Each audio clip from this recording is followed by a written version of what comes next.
Jaa, see on tõesti kõige huvitavam leidnud, aga meil on raudtee olemas. Linn ei arene sellepärast, Kui tehti Tallinnas tasuta ühistransport, tegemist on erakonnaga, kus on inimesed nagu nunnupallid. Hea poliitikahuviline, tänasest algab uus parempoolsete saade, kus arutame selle üle, kuidas Tallinna elu paremaks teha. Teatavasti Tallinnas probleeme jagub ja esimese saate teema ongi see, et kuidas vähendada neid meeletuid liiklusummikuid, milles me igapäevaselt oleme juba harjumuspäraseks saavalt istumas ja selleks on tegelikult olemas väga lihtsad lahendused. Neid teemasid hakkamegi kohe lahkama parempoolsete juhatuse liikme Martti Aavikuga. Tere hommikust! Tere! Ja parempoolsete asutajaliikme Hendrik Aavikuga. Tere! Tere! Ja me ei ole vennad, ei ole isegi sugulased, see perekonna nimi on sarnane. Ja alustamegi kohe sellest, et lahendused on lihtsad, neid pole soovitud kasutada. Meil on olemas raudteerööpad, mida ei kasutata näiteks selleks, et Viimsist 25 minutiga Kristiinesse saada. Olen ma õigesti aru saanud sellest? Jaa, see on tõesti kõige huvitavam leid, mille ma olen üldse Eesti või Tallinna kasutamata ühistranspordi võimaluste hulgas leidnud ja olen seda ka arutanud linnaametnikega, keda ma juhuslikult tunnen, et ma olen ikkagi linnaga mõnda aega seotud olnud nii elaniku kui poliitikuna. Ja tõesti on võimalik sõita rongiga Balti jaamast Viimsisse, lihtsalt see on jube suur ring. Aga kuna rongil ei ole takistusi, ei ole foore, ei ole ristmikke, siis on võimalik see ring läbida väga kiiresti niimoodi, et Viimsist on reaalne jõuda Kristiine keskuse juurde näiteks 25 minutiga.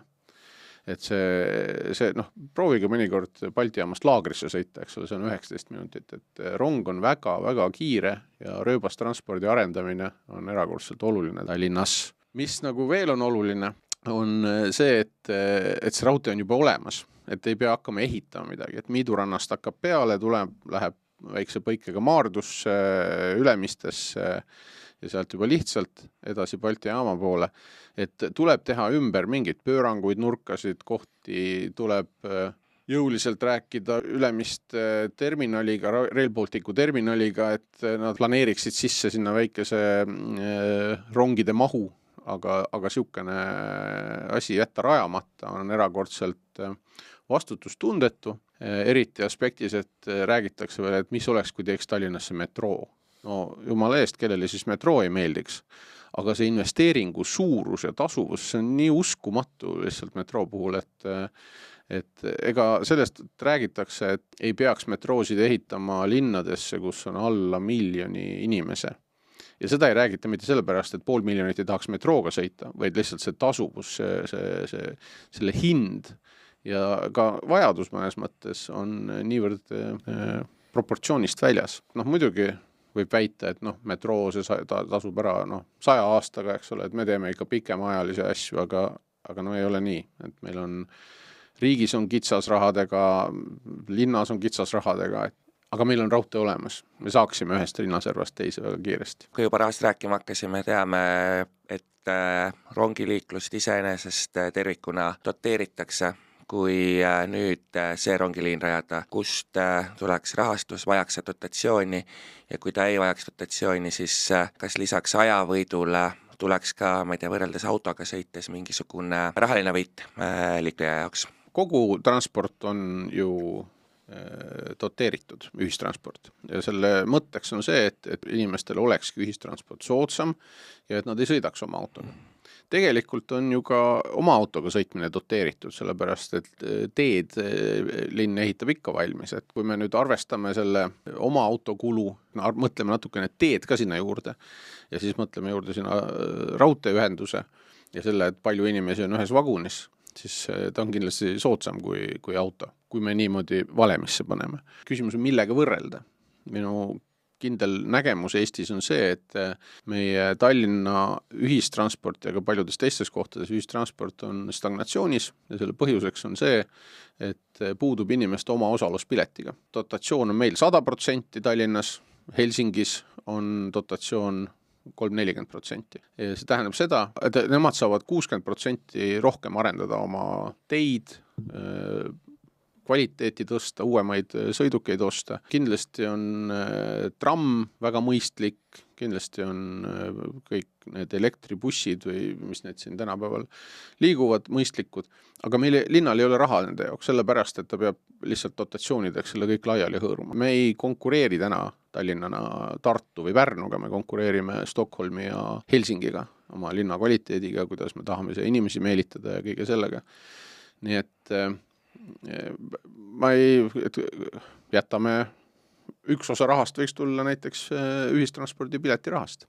Kelle tegemata jätmine ja süü see täna on, et selle peale isegi ei ole väga palju mõeldud, miks tänane ja ka eelmised linnavalitsused teie hinnangul sinna suunda vaadata ei soovi ning soovivad ikkagi olematu rahaga tänase süsteemi doteerimist jätkata? No see põhjus on ju lihtne, et sotsialistlikud poliitikud on sinna poole kaldu, et endale inimeste enda rahaga nende hääli osta, et oma võimu kindlustada. Ja mis selle tulemus on lõpuks on see, et me arutame 10 aastaid, et midagi kuskil natukene tuleks muuta ja seda muutust ei tule. Samal ajal, kui oleks mõistlik majandus, kus inimesed oma rahakotiga hääletavad, see loeb ka midagi sellele bussi või trammi või rongiliikluse korraldajatele, et inimene ei tule sinna sõitma. Sellisel juhul need muutused oleksid ju kiired. Ettevõtja reageerib sellele, kui tema tulud langevad. Ettevõtja püüab optimeerida oma tegevust selleks, et võimalikult palju kundesid tema teenust kasutaks. Ja vaat see kogu see ettevõtluskomponent ja tegelikult reaalajas tagasiside on see, mille sotsialistid eesotsas seltsimees Savisaarega, kes meil pikalt linna valitses ja enne seda Koonderakonnaga ja nüüd siis sotsiaaldemokraat Ossinovski ja reformierakondlike sotsialistidega on tegelikult meilt ära võtnud. Linn ei arene sellepärast, et linnavalitsus on pigem takistus, linnavalitsuse ametnikud on arglikud sellepärast, et neid on aastakümneid hirmutatud, mitte otsuseid tegema ja sellest see aeglus ongi tingitud. Me peame mõtlema natukene selle peale, milline võiks meie elu olla, et ka see auto liikumise vajadus võiks olla väiksem. Kui ühistransport on parem, selle tulemus on see, et meie lapsed saavad varem iseseisvaks, vanemad ei pea olema nende taksojuhid hommikust õhtuni. Lõpuks meil ka on võimalik, et see ummikute koormus väheneb, kui ühistransport reageerib kiiremini sellele, missugused on tegelikult vajadused. Kui tehti Tallinnas tasuta ühistransport, siis sellel oli üks peamine eesmärk. Oli meelitada rõngasvaldadest ümber Tallinna valdadest inimesi ennast Tallinnasse sisse kirjutama, kas või fiktiivselt, selleks, et nende maksuraha omale võtta ja see õnnestus suurepäraselt. No siis olid veel mõned väikesed täiendavad eesmärgid linnal, mida siis nagu ka kampaaniates öeldi, et siis hakkavad inimesed rohkem ühistransporti tarbima, liikuma rohkem jala, rattaga, ja siis see ei puutunud muidugi, ratas ei puutu ühistransporti, aga et siis hakkavad inimesed rohkem ühistranspordiga sõitma ja kõik see läheb, ummikud vähenevad, mitte midagi sellist ei ole juhtunud. Kuna ei ole raha, et taristusse investeerida, siis on inimesed aina rohkem ja rohkem kannatavad kvaliteedi all, valivad auto üha rohkematel hetkedel. Korraks sel hetkel, kui see tasuta ühistransport tuli, siis korraks toimus mingisugune liikumine ühistransporti, siis see ei seisma. Nüüd sellest ajast peale on elanikkond Tallinnas kasvanud väga palju ja see protsent on langemas, et inimesed sõidavad ühistranspordiga vähem ja autostub linn meeletult. See projekt on lihtsalt läbi kukkunud kõigis aspektides, sellepärast, et kui sa teed tasuta ühistranspordi, siis sa pead see ei piisa sellest dotatsioonirahast, vaid sa pead lisaks investeerima ka infrasse, et oleks millega neid juurde tulevad reisijaid vedada ja kuidas nad saaksid ühest kohast teise. Ma toon näite Põhja-Tallinnas nüüd praegu liinivõrgu jutumärkides parandamise raames, eks ole, pikendati buss number 40 Lasnamäele. Sinna buss number 40 ei pandud raha juurde. Lihtsalt öeldi, et sõitke kaugemale. Tänu millele ennem oli intervall tipptunnil 5 minutit, 6 minutit, nüüd on 14 minutit. Sisuliselt, kui oli väga hea ühendus kesklinnaga ja nüüd on, ma ei ütle, et kasutamatu, et sa pead lihtsalt vaatama internetist, mis see aeg on ja väga palju planeerima oma liikumist paremini. Aga liin muutus reaalselt kehvemaks. Ja see on see, et kui sul lihtsalt raha ei ole, siis raha ei ole, see ei olegi midagi teha, tahad sõidab kaugemale, järelikult sõidab harvemini, liin on pikem. Et tõenäoliselt võeti ka mõni buss vähemaks seal. Tegelikult, kui me vaatame Euroopas ringi, siis me näeme, kui hea ja mugav tegelikult kasutajasõbralik on kogu raudteevõrk, tegelikult ka Rail Baltic on loomisel. Millised võiks olla selle loodava rongiliini koostöökohad Rail Balticuga ja kas üldse või kokkupuutepunktid? See on ju selge, et see raudteekoridor, mis on Viimsist siis linna poole, ühendaks ka Viimsi ja Pirita inimesed näiteks lennuväljaga ja kõigi nende edasi kulgevate transporditeenustega, mis on. Et see on ju see kõige suurem pluss. Aga tegelikult, miks me räägime nendest raudteekoridoridest, põhjus on ju see, et see on alakasutatud ressurss, mis on olemas.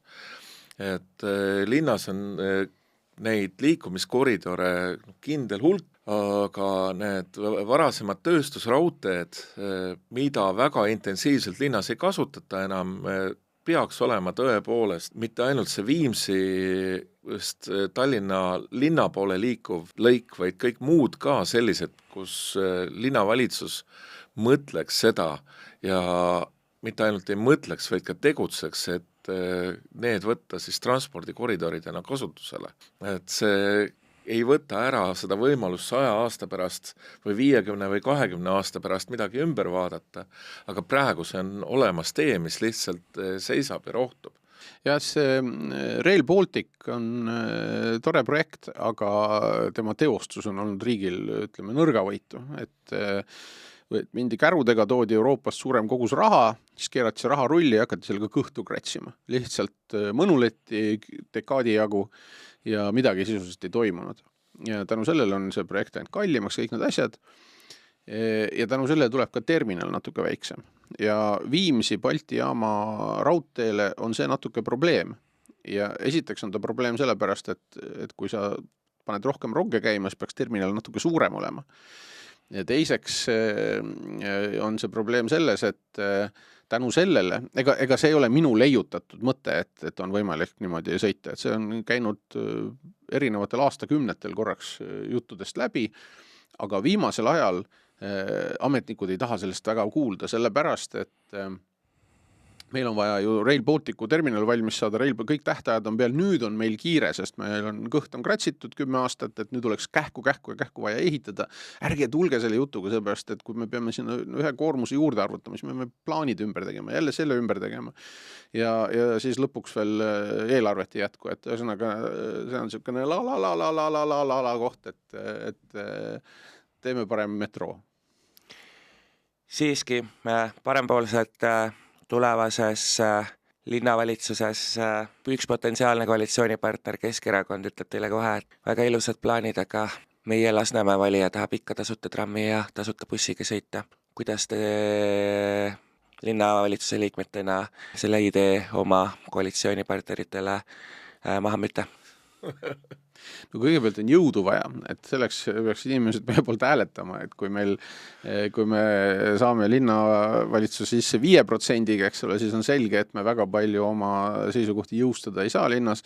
Kui me saame 10%-ga, siis me saame 2 korda rohkem ja kui me õnnestub saada ainuvõim Tallinnas, mida ei juhtu, mis on nali muidugi, siis saaks kõik asjad ära teha, eks, et ma selles, ma isegi väga kahtlen, et me kunagi Keskerakonnaga koalitsiooni satume. Samas, meie põhimõte on mitte välistada kunagi, et läbirääkimisteks endale mingis positsioone, et mitte kunagi ühtegi partnerit välistada, et me ei tea, kuidas sügisel see linna koalitsiooniseisud tekivad. Mina, kui ma peaksin nende läbirääkimistele minema, eks ole, siis me paneme oma seisukohad lauale ja eks teisel poolel on ka mingid seisukohad, et eks ta koalitsiooni mõte ongi selles. Aga samas mulle tundub, et kõik teised parteid, no Keskerakond, hea küll, see on natuke äärmuslik näide, aga ütleme Reformierakond, kes samamoodi tahab ilmselt ei taha ära nihutada ega teha tasuliseks ühistransporti, et neile tegelikult ma arvan, kui meie selle idee välja käime, sest me ei karda keerulisi ideid või otsuseid välja käia, mis alati ei ole kõige populaarsemad.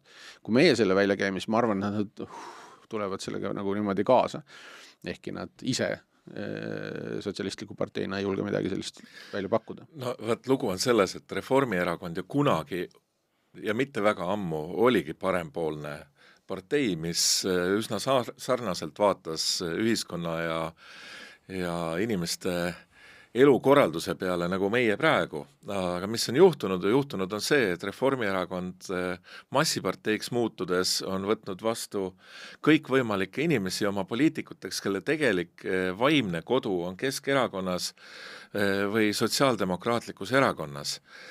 Ja teistpidi me näeme riigipoliitikas seda, kuidas tänu parempoolsetele ja parempoolsetelt tulevale julgustusele ja impulssidele Reformierakond ka vähemalt sõnades leiab oma nagu vana juurt uuesti üles. Nii et ma arvan, et see ei ole mingisugune võimatu ülesanne pea pealt jalgade peale Eesti elu keeramine, kui inimesed meie poolt hääletavad. Rail Balticuga seoses tõite välja selle, et tegelikult kõik on jäetud viimasele minutile ja väga palju halbu üllatusi on üles kerkinud. Küsin siis Viimsi Balti jaama rongiliini kontekstis, et mis see realistlik ajaraam oleks, et see võiks valmida ja kas järgmise valitsustsükli jooksul on see võimalik ära teha lihtsalt sellepärast, et vältida olukorda, kus võimu vahetudes valimiste teel võib-olla see idee kuskile jälle ära maetakse ja nii edasi. Noh, nagu ma ütlesin, et see investeering sinna ei ole müstiliselt suur, tuleb teha ära otsus, leida veerem ja mõned kohad raudtees ümber ehitada, aga need on pigem nagu ristmikud, pöörangud, mitte nagu kilomeetrite kaupa raudteed ei pea ehitama. Et ajaliselt võiks ta olla tehtav. Nüüd, kas on mõtet nii kiiresti teha, et on tegelikult kui on plaan, et me nii teeme, kui tehakse planeeringud, mõeldakse välja, kus see peab minema, siis hakatakse optimeerima, meil peast ei ole ju suutnud välja arvutada seda. Aga näiteks üks hästi oluline komponent selle juures oleks Kristiinesse teha liiklussõlm, et Kristiine keskuse juures oleks selline peatus, kus peatuvad kõik rongid, praegu ta läheb see tee sealt nagu 8, erinevates kohtades peatuvad rongid. Et Kristiine juures peatuksid siis see rong ja kõik rongid ja et seal peatuksid ka bussid. Et tuua see peatus natuke rohkem Kristiine keskuse poole ja ehitada see koht ümber niimoodi, et sealt tekib liiklussõlm, et sealt saab trollile, trammi seal ei ole, aga võib-olla tulevikuseks ja bussid, et siukene logistiline keskus tekib kuhugi piirkonda, mida me vanast ajast nimetame taksopargiks. Et see on see areng ja ma arvan, et võib-olla peaks alustama hoopis terminali ehitamist või paralleelselt. Valimistsükkel on 4 aastat, et selle aja jooksul võiks olla võimalik, aga saame näha. Võib-olla läheb 2. Kas ja kui suurt koostööd eeldaks riigi tasandiga ja kas selline koostöö üleüldse oleks võimalik, kui te toote välja selle, et tegelikult sotsialistid istuvad meil siis ilmselt Tallinnas veel, mitte Tallinnas, vaid Eesti riigis veel mõnda aega võimul ka pärast kohalikke omavalitsuse valimisi. Mina nagu sotsialismi natuke põlgan kui maailmavaadet, aga need inimesed ja mul on väga suur usk koostöös, et loomulikult need ajad peaks olema lõplikult läbi, kus Tallinna linn ja Toompea olid omavahel tülis, nagu kogu see Savisaare ajastu. et loomulikult tuleb teha koostööd ja ma arvan, et tegelikult kuskil sisimas on sellest koostööst ka kõik osapooled huvitatud. Mõnel poliitikul võib olla veitike tuju tülitseda, aga ma arvan, et kindlasti tuleb teha koostööd ja tuleb läbi rääkida. Ma ei oska siin nagu muud öelda, et sotsid ju inimestena on ju väga toredad ja Reformis ka on toredaid inimesi, tegemist on erakonnaga, kus on inimesed nagu nunnupallid, aga lihtsalt ideed on valed. Ei, ma ei läheks nagu sinna ja hakkaks võib-olla kritiseerima nüüd, aga nad ei ole ju alati sotsid olnud, et seal on mõõdukat ajast jäänud väga toredaid mõõdukaid inimesi ka alles, ma arvan, et tegelikult nad olid, tihti on ju sotse sõimatud šampanjasotsideks, aga minu arust on see alati olnud nagu lugupidav. Šampanja on ju väga tore jook ja see on ju kena ütlemine, paraku jah, oma praegune juht on nagu päris sots kahjuks või õnneks nende jaoks. Aga enne seda nad olidki toredad šampanjasotsid ja võib-olla saavad jälle asjalikeks šampanjasotsideks.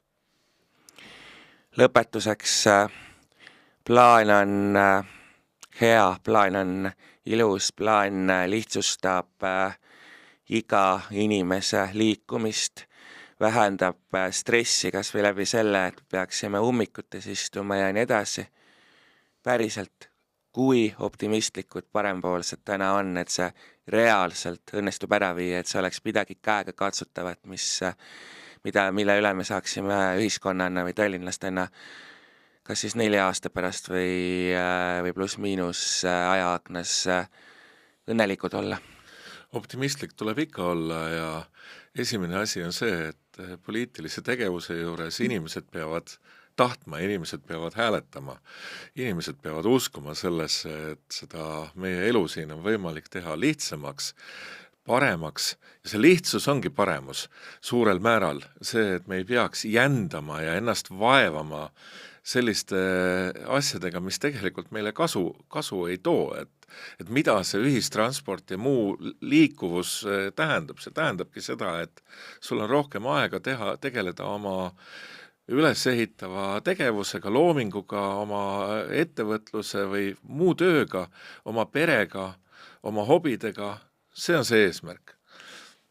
Pluss siis rongis võib olla selle asemel, et autoroolis istuda, ma ei tea, tööasju teha või lihtsalt ajalehtel. Jaa, aga et ma nagu ei idealiseeriks seda rongi, vaid inimeste valikuvabadust ja ajavõitu selleks, et midagi Eesti elu üles ehitada. Jah, et kunagi sattusin sirvama ühte almanahhi 60-ndatest, kus oli öeldud, et Isver-Susver, et mis nüüd saab, et Tallinn on planeeritud 16 000 autole, meil on juba 12 000 autot Tallinnas, et kohe on linn umbes ja me peame midagi ette võtma. Et täna meil on vist 125 000 või 120 000 autot, peast ei mäleta numbreid, aga selgelt ei mahu siia ära, et ainus lahendus on ühistransport, kui me tahame Põhja-Tallinnast kuhugi välja saada, siis peab olema võimalus ja keegi ei eelda, et kõik inimesed istuvad jalgratta selga või ühistransporti, sellepärast, et see on täiesti okei, kui pooled inimesed sõidavad autoga ja siis teine pool leidab mingi muu lahendus. Auto on suurepärane asi. Jah, väga... Autoga peab saama sõita, eks? Just, aga meil lihtsalt kui kõik sõidavad autoga, siis on jama majas, et järgime maailma praktikat ja teeme väga mõnusa ühistranspordi. Selge pilt, suur aitäh teile, parempoolset juhatuse liige Martti Aavik ja parempoolset asutaja Hendrik Aavik.